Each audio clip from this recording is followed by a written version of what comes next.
விழுப்புரம் செஞ்சி தாலுகா வெள்ளாமைன்ற கிராமத்துல பசுமாடு ஒண்ணு கிணத்துல விழுந்துருச்சுன்னு மேல தூக்க உதவிக்கு கூப்பிட்டு இருந்தாங்க. எங்களுடைய செஞ்சி தீனை வீரர்களும் கிளம்பி போனாங்க. அங்க போயிட்டு பார்த்தா கிணறு ஒரு 55 அடி ஆழம் இருக்குங்க. உள்ள விழுந்த மாடு தண்ணி குடிச்சிட்டு உள்ள முழுகாத மாதிரி மாட்டோட உரிமையாளர் உள்ள குதிச்சு ஒரு கன்வேயர் பெல்ட் வச்சு அந்த மாட்டை கட்டி வச்சிருந்தாருங்க. எங்களுடைய வீரர்கள் கொண்டு போன கயித்தை உள்ள இறக்கி எங்களுடைய வீரர்கள் 2 பேர் இறங்கி அந்த மாடை கட்ட ஆரம்பிச்சிட்டாங்க. மாடு வெயிட் ஆள் பற்றாக்குறைன்றதால டிராக்டர்ல கட்டி வைக்கலாம்னு முடிவு பண்ணி அந்த கயித்து கயித்தோட இன்னொரு முனைய டிராக்டர்ல கட்டி வைக்கலாம்னு முடிவு பண்ணி வச்சுங்க.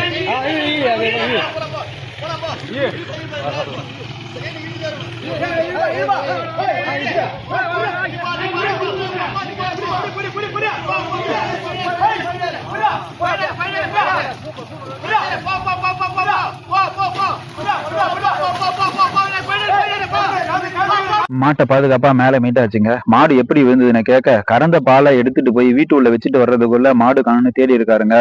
அவர் முகத்துல இருந்த கவலை பதட்டம் ரெண்டுத்தையும் நீக்கி சந்தோஷத்தை வர வச்ச மன நிம்மதியோட நாங்க எடுத்துட்டு போன எங்களுடைய கயிறு எக்யூப்மெண்ட் எல்லாத்தையும் சுருட்டி எடுத்துக்கிட்டு நிலையம் வந்து சேர்ந்தங்க. நன்றி, வணக்கம்.